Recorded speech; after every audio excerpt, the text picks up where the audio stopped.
Di awal film kita diperlihatkan di suatu daerah bernama Fadan, Arab, tinggallah Nabi Yakub alaihissalam atau ayah dari Nabi Yusuf alaihissalam. Dia terlihat sedang menggembala kambing dan berhenti di sebuah kuil, di mana di kuil itu terdapat para warga yang sedang meminta pertolongan kepada berhala yang bernama Ashitar, yang mereka anggap sebagai Tuhan mereka untuk menyembuhkan anaknya dari penyakit. Di malam harinya Nabi Yakub berkhotbah ke warga Fadan yang menjelaskan bahwa kita hidup di zaman Nabi yang malaikat saja sujud kepadanya. Tapi warga Fadan kebanyakan masih menyembah sesuatu yang mereka ciptakan sendiri, bukannya menyembah sesembahan yang menciptakan dunia dan seisinya, yaitu Allah Subhanahu wa Ta'ala. Di sini Nabi Yakub juga mengatakan bahwa dia adalah utusan Allah untuk mereka, dan perkataannya berasal dari kitab-kitabnya yang sekarang kita kenal dengan Al-Quran. Di sini masih banyak yang tidak percaya dengan Nabi Yakub, dan beberapa warga malah mengatakan bahwa kitabnya itu telah menghina Tuhan mereka. Tapi Nabi Yakub mengatakan bahwa kitabnya sama sekali tidak menghina Tuhan mereka. Dia juga balik bertanya kepada para warga, apakah patung Ashitar menciptakan kalian atau kalian yang menciptakan patung itu. Beberapa warga pun mulai mempercayai perkataan Nabi Yakub itu yang masuk akal. Tapi tetap saja ada beberapa warga yang tidak mempercayainya dan mempertanyakan apakah Tuhan Nabi Yakub lebih kuat dari Tuhan-Tuhan yang lain. Tak berselang lama datang pendeta kuil dan membubarkan para kerumunan dengan mengatakan bahwa gara-gara keingkarannya Nabi Yakub, maka Fadan dilanda kemarau yang berkepanjangan.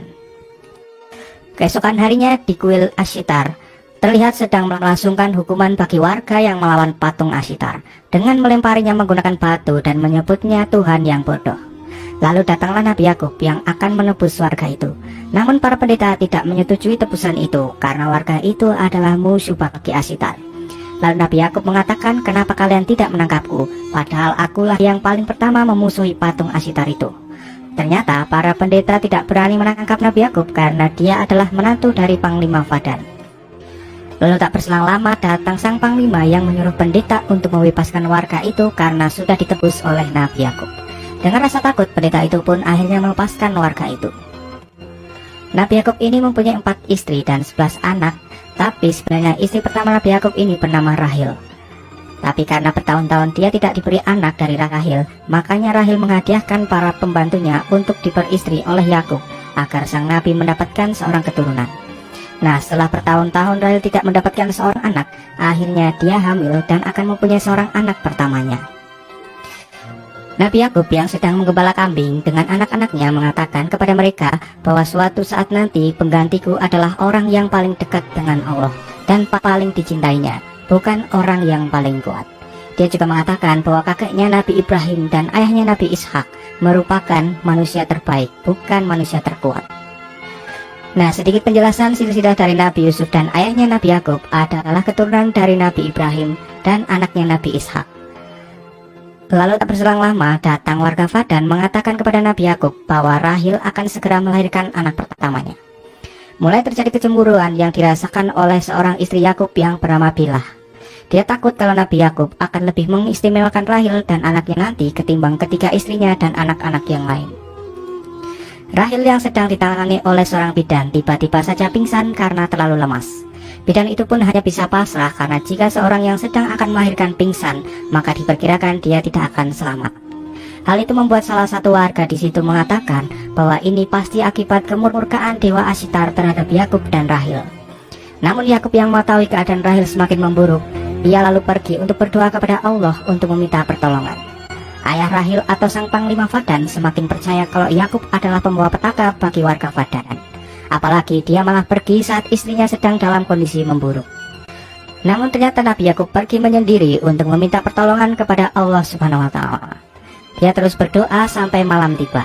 Sementara itu di rumah Rahil, para warga mulai mengatakan kalau Yakub telah dikutuk oleh para dewa Babilonia. Para pendeta yang mendengar kabar itu pun merasa sangat senang dan berniat akan menolong Rahil untuk membuktikan bahwa Tuhan mereka lah yang akan menang. Mereka pun datang ke tempat Yakub dan mengatakan, kenapa kalian tidak meminta bantuan kepada Tuhan Yakub yang dianggapnya adalah paling kuat. Nabi Yakub pun datang dan mengusir para pendeta di rumahnya karena dia tidak membutuhkan pertolongan dari para pendeta kuil, dan kembali berdoa kepada Allah Subhanahu wa Ta'ala agar menunjukkan kuasanya kepada seluruh warga Fadan. Tak berselang lama ternyata Rahil kembali sadar dan bisa melahirkan bayi pertamanya dengan selamat. Sementara itu, penyihir yang diusir oleh Yakub tadi terus memohon kepada Tuhannya agar dia segera menghukum Yakub dan berharap Rahel dan anaknya mati malam ini. Tapi tak sengaja dia malah menjatuhkan obor api yang membuat kuil itu terbakar bersamanya.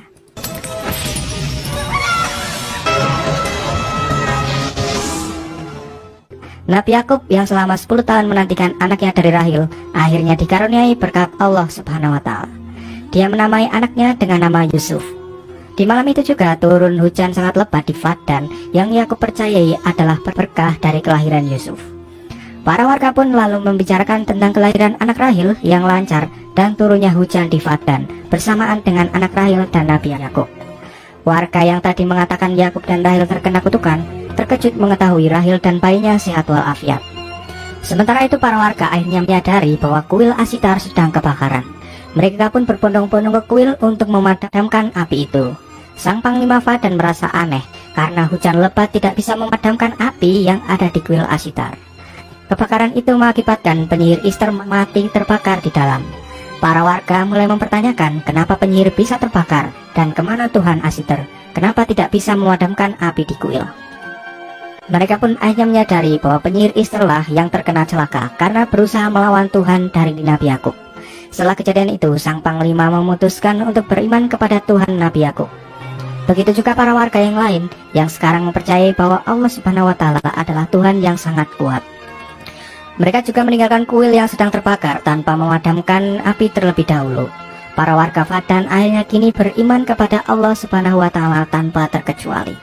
لا مفر لي من الإذعان بأنك نبي الله فعلا. لقد كفرنا بالأصنام والأوثان. لا إله إلا الله الأحد. 5 tahun telah berlalu, dan dalam waktu itu pula rahmat Allah terus mengalir kepada penduduk Padan.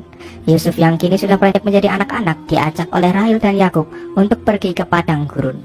Mulai terjadi kecemburuan yang dialami oleh istri lain karena Nabi Yakub lebih mengistimewakan Rahel daripada istri lainnya. Sehingga cerita, datang utusan dari daerah Kanaan Palestina, daerah asal dari Nabi Yakub, membawa berita bahwa Nabi Ishak alaihissalam telah kembali kepada Yang Maha Kuasa. Hal itu membuat Nabi Yakub harus berhijrah menuju Kanaan menggantikan Nabi Ishak untuk memimpin warga Kanaan. Sebelum pergi, Nabi Yakub kembali berkhotbah di hadapan para warga Padan bahwa Allah telah memberikan hidayah kepada semua warga Padan yang dulunya penyembah berhala. Nabi Yakub dan keluarga akhirnya berangkat ke Kanaan, daerah Palestina. Di tengah perjalanan, Yusuf bertanya kepada bibinya yang bernama Lia dengan mengatakan kenapa ibu Bilhah dan Zulfa tidak menyukai ibunya Yusuf, Rahel. Yusuf mendengar hal itu dari kakaknya yang bernama Yahuda. Bibi Bilhah pun menjawab, mungkin mereka merasa kehilangan kedudukannya di hadapan Nabi Yakub karena Rahel telah melahirkanmu Yusuf. Tapi sebenarnya Nabi Yakub adalah orang yang adil. Di malam harinya pun kita diperlihatkan Bilhah yang mengatakan kepada Lia kalau dia merasa cemburu jika Nabi Yakub lebih memuliakan Rahel dan Yusuf. Lia pun dengan jawaban yang ikhlas mengatakan bahwa wajar saja kini Yakub memperlakukan Rahel seperti itu karena dia baru saja melahirkan anak pertamanya. Kita juga dulu diperlakukan seperti itu oleh Yakub. Tapi Bilhah yang sudah dikuasai oleh setan tetap saja tidak menerima jawaban dari Lia dan malah memanas-manasi anaknya. Di saat rombongan hampir sampai di Kanaan, Rahel yang hamil anak kedua mulai merasakan kontraksi yang tandanya dia akan segera melahirkan anak. Yakub pun menyuruh anak-anaknya untuk membangun tenda agar bisa menjadi ruang persalinan bagi istrinya itu. Nabi Yakub kembali berdoa kepada Allah untuk kelancaran persalinan Rahel, tapi Allah berkehendak lain. Rahel telah pulang ke sisinya sedangkan bayinya baik-baik saja. Kejadian itu membuat Nabi Yakub dan Yusuf menangis bersedih. Begitu juga dengan Lia, kakak dari Rahel yang menggendong bayinya. Tapi tidak untuk Bilhah yang kelihatan merasa senang karena kini Rahel telah tiada.